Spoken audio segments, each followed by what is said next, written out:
Então, a nossa próxima palestrante, como o professor Fábio já introduziu durante a fala dele, será a nutricionista Lenice Zardi Carvalho. Se tu puderes, Lenice, liberar a tua câmera e se juntar aqui comigo no palco virtual, no palanque virtual. Não. Aí está a Lenice.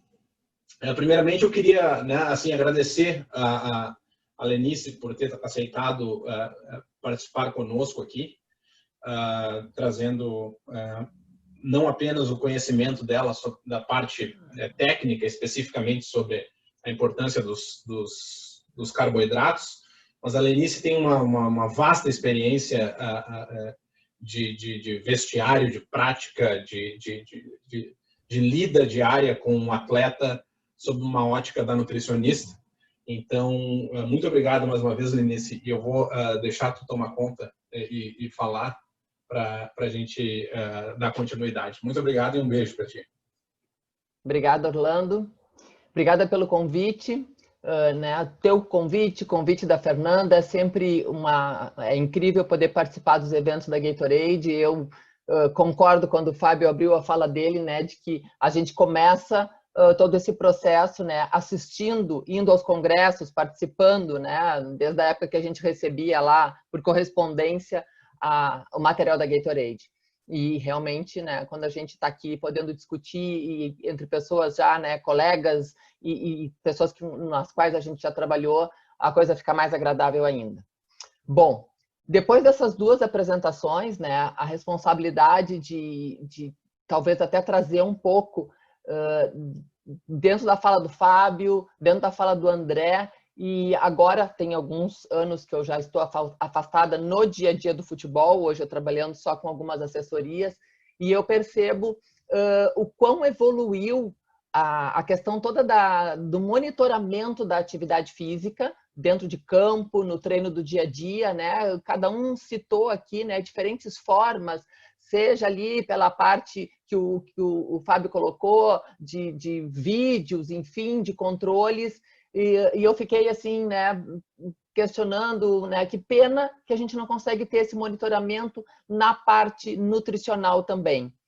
Porque quando a gente vem para a prática, o que acontece? A gente estima um determinado gasto de energia, a gente estima que aquele atleta, naquele treino, vai ter uma determinada intensidade que o preparador físico nos passa, né? E a gente, então, em cima disso, imagina que a gente vai ter um consumo, uma oxidação, seja de carboidrato ou de gordura. Mas a gente ainda não tem isso, né, da forma como a preparação física já tem hoje para monitorar exatamente aquele deslocamento, a intensidade, enfim, para ter todas essas informações né, para o trabalho no dia a dia.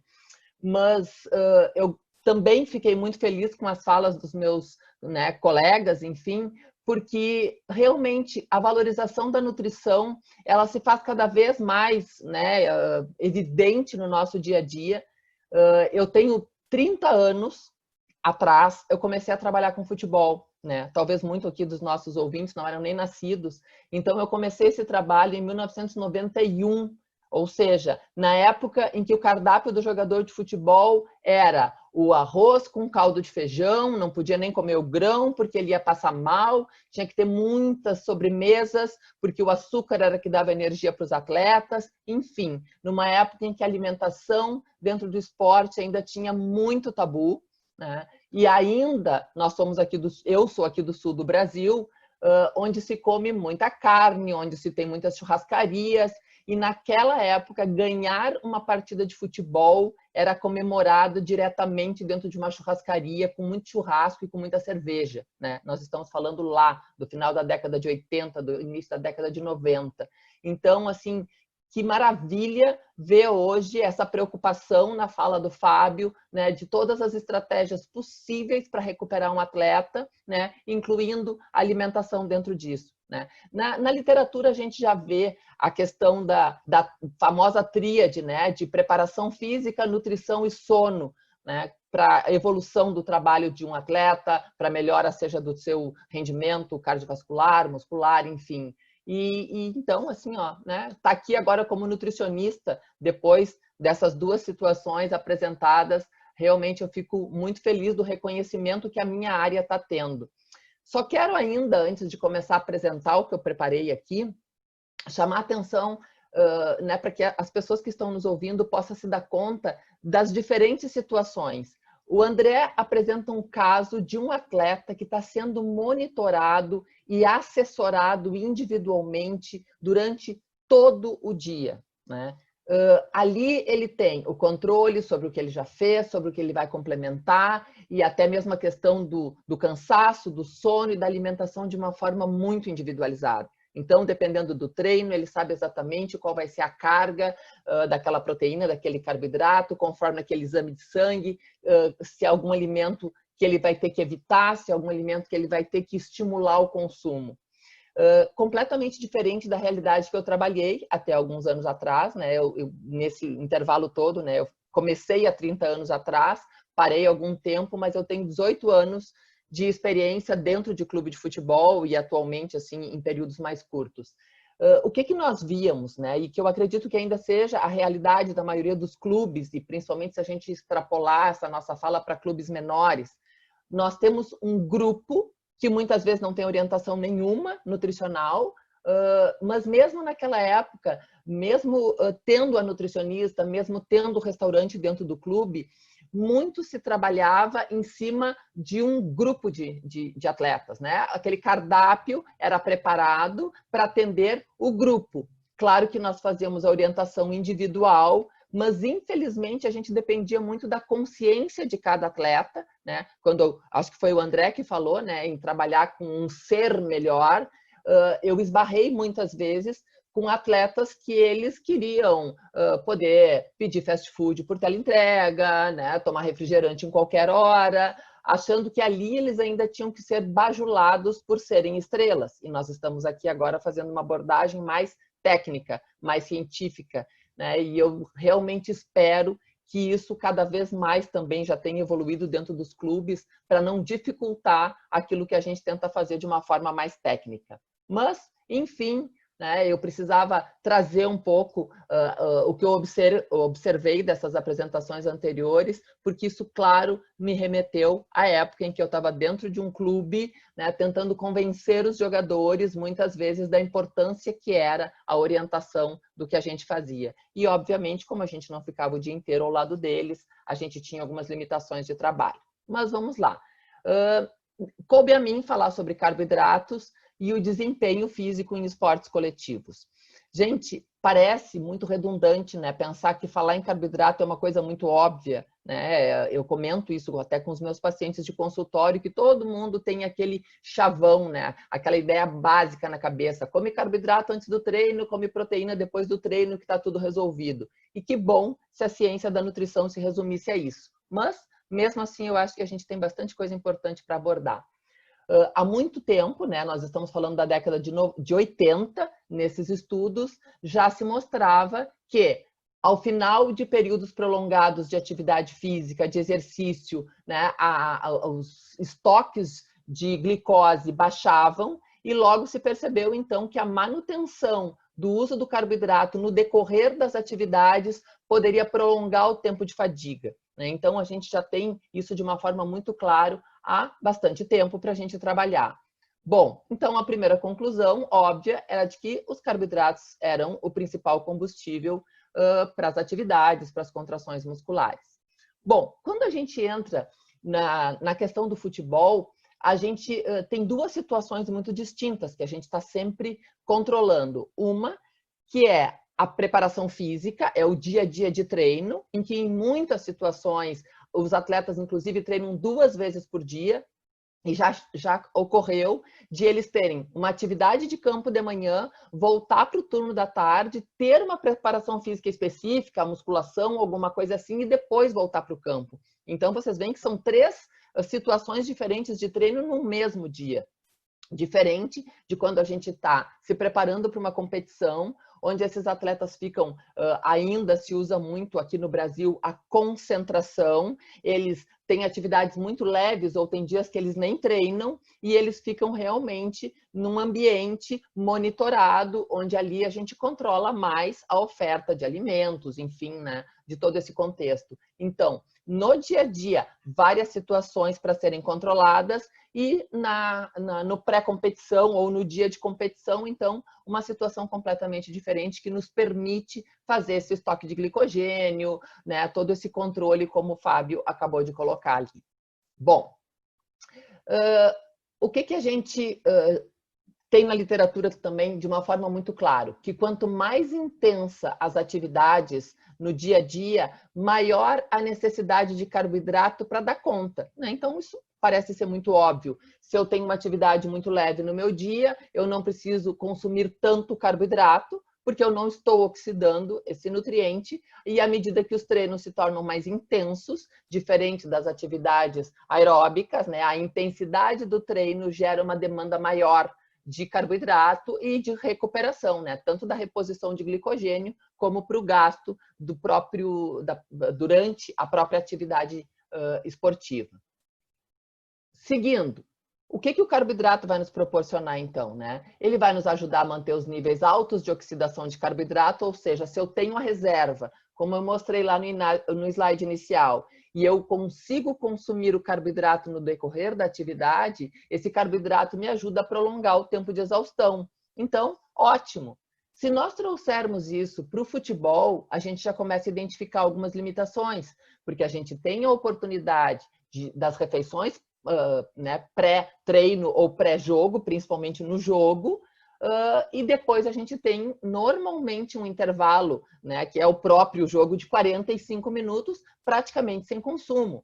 Nós vamos ter a oportunidade de uma nova dose de carboidrato no intervalo do jogo e novamente um período onde eles não recebem mais nenhum tipo de alimento, né, salvo alguma exceção aí de dia de calor. Portanto, a manutenção dos níveis de oferta de carboidrato, né, já começam a ficar um pouco limitadas, até porque aqui a gente começa a entrar na tolerância de cada atleta, do quanto ele consegue consumir, né, do quanto de líquido ele consegue ingerir, do quanto ele já consumiu antes nas refeições prévias também. Além disso, então, o carboidrato nos facilita para reduzir o nível de percepção de esforço, aumentar a capacidade de resistência, né, atrasar o início da fadiga e, obviamente, prevenir a hipoglicemia. Então, até agora a gente está vendo que durante um exercício intermitente de alta intensidade, a gente consegue melhorar isso consistentemente com a oferta de carboidrato. Bom, eu até agora a gente estava falando muito, né, da questão do treino, do jogo, daquele consumo muito pontual, vamos chamar assim, de uma situação mais aguda, né? O carboidrato para o treino de hoje, o carboidrato para a recuperação do jogo. E eu quis trazer também, né, que já vem sendo cada vez mais não só discutido, explorado, porque quando a gente entra nesse contexto que o Fábio acabou de nos trazer, né, que os jogos estão ficando cada vez mais intensos, que as exigências estão sendo cada vez maiores, todos nós da equipe ficamos, né, tentando atender essa demanda. Então, aumenta a intensidade de treino, porque aumenta, né, a necessidade de preparar para essa situação de jogo, aumenta a necessidade da recuperação do ganho de massa magra, assim como o controle do peso, né? E isso também é muito discutido e muito controlado dentro de um time de futebol. E muitas vezes, seja porque a pessoa, seja porque o atleta, por sua conta, acha que precisa fazer restrições. Eu já passei por situações onde, mesmo num clube de futebol profissional, o atleta chegava em casa, ele não tinha quem ajudasse na preparação e ele deixava de jantar, ou então ele acompanhava a esposa que comprava comida congelada, que não seria adequado para um atleta, mas sim para uma dieta de emagrecimento. Então, apesar de não ocorrer com a grande maioria, a gente ainda encontra situações onde ocorrem déficits de energia, ou porque o atleta reduz o consumo de alimentos, ou porque ele mantém o consumo e não se dá conta nos dias de maior exigência física que ele deixou de atender, né? Então, hoje, apesar de não ser consenso, tem muitos estudos ainda para mulheres atletas, mas a gente observa que a restrição severa de carboidratos e de energia total, que seria algo mais crônico, também pode acabar trazendo prejuízos. E aqui a gente vê desde prejuízos na questão imunológica, metabólica, né, hematológica, trazendo como decorrência, então, né, em primeiro lugar, a redução de performance, a redução de força, redução de estoque de glicogênio, tudo aquilo que a gente entende que pode não só reduzir o seu desempenho no momento específico, né, seja do jogo ou do treino, mas que a longo prazo pode acabar, então, levando esse atleta à lesão, né, que a gente também interpreta, de certa forma, como um overtraining, que seria um treinamento onde ele não teve um suporte nutricional adequado para manter o seu rendimento. Existem, gente, a gente poderia trazer aqui uma série de trabalhos, tá? Mostrando o quanto o carboidrato causou impacto em estudos que fizeram pesquisas em relação à agilidade, em relação à habilidade. Pode ocorrer algum trabalho ou outro mostrando que essas informações ainda precisam de mais estudos, mas a gente ainda percebe que a maioria dos estudos, elas concordam com a ideia de que o carboidrato interfere nessas variantes aqui que foram pesquisadas. Este foi um trabalho que foi feito no basquete, mostrando que realmente as pessoas melhoravam os seus sprints, os seus tempos, as suas habilidades, e apesar de ter sido feito no basquete, como o futebol também é uma atividade, né, intermitente, a gente pode extrapolar um pouco e também pensar que no futebol esses índices teriam resultados parecidos. O mecanismo nada mais né, óbvio, então, e claro, dentro do que eu estou trazendo para vocês, é pensar que a oferta de carboidrato constante, né, já que a gente está falando agora do momento, seria a economia do glicogênio muscular quando eu consigo fazer a oferta no decorrer da atividade, eu poupo meu glicogênio muscular mantendo o consumo durante o exercício. Isso me ajuda na ressíntese de glicogênio e mantém alta minha taxa de oxidação de carboidrato. E, apesar de ser uma informação também que se sabe há muito tempo, pensar que eu tenho carboidrato disponível para ser oxidado no decorrer de uma atividade física, diretamente me leva a pensar que eu estou poupando, que eu estou deixando de catabolizar, que eu estou deixando de consumir, né, esqueletos de carbono vindos de proteína ou de outras fontes. Ou seja, o carboidrato aqui, ele acaba me poupando de catabolizar mais durante uma atividade, né? E aí a gente pode imaginar que isso repetidamente poderia melhorar na prevenção de lesões. Bom, então sabemos que a alta taxa de oxidação, né, de carbonos, de carboidratos, pode resultar numa melhor performance. Claro que, de novo eu volto para aquela ideia, né? Parece tão simples e tão óbvio que a gente faça a oferta de carboidrato, que é o principal combustível, mas, gente, pela minha prática, eu digo para vocês que não é tão simples assim fazer com que esses atletas tenham a rotina de manter este consumo de uma forma tão adequada. Porque às vezes eles acham que comer uma pizza gordurosa é carboidrato porque tem massa, ou aquele macarrão que ele prefere com um molho mais gorduroso, porque é o jeito que ele mais gosta de consumir. Enfim, não necessariamente pelo hábito alimentar a gente consegue fazer essa oferta da forma como a gente gostaria, né? Então, isso tem que chamar atenção, porque dependendo da seleção do alimento, de como ele vai compor o seu prato, nem sempre isso ocorre desta maneira. Eu trouxe aqui só para ilustrar, na verdade, né, que nós temos diferentes tipos de carboidrato, nós temos carboidratos de absorção mais rápida, carboidratos de absorção mais lenta.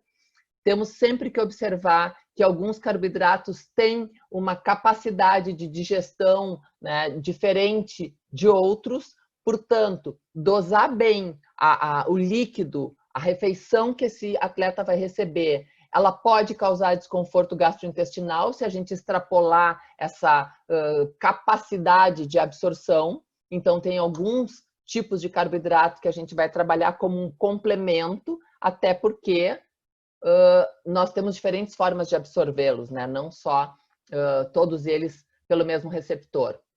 Então, nós podemos pensar em carboidratos simples, que são moléculas, digamos assim, isoladas, já prontas para serem absorvidos, e os carboidratos complexos que ainda precisam de quebras, né, para liberar essas moléculas mais simples na absorção. Só que mesmo dentro dos carboidratos simples, gente, nós temos carboidratos de mais rápida absorção e de mais lenta absorção. Então, essa não é a nossa principal classificação, assim, né? É simples, é complexo. Não, eu quero ver qual é a velocidade com que eu consigo aproveitar esse nutriente. E, claro, se nós pensarmos num dia inteiro de refeições, nós vamos ter todas essas ofertas, nós vamos ter os complexos, porque também nos ajudam que à medida que eles forem quebrados e absorvidos, eles vão mantendo esta oferta a médio e longo prazo. Tá? Então, vamos pensar muito mais na velocidade do que na estrutura do carboidrato. Tá?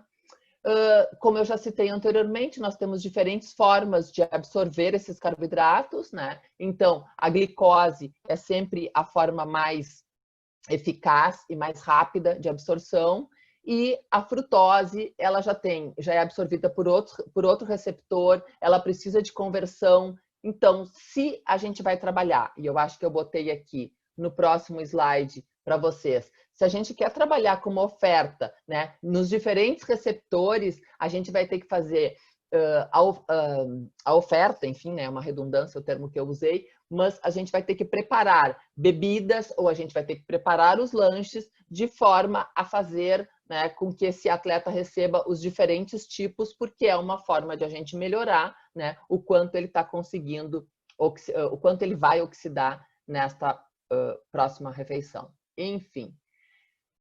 Aqui, já me encaminhando para o final, nós temos na literatura diferentes recomendações de carboidrato, né, que até o Fábio colocou ali no período de recuperação. A gente já tem diversos estudos mostrando, né, o que a gente pode usar.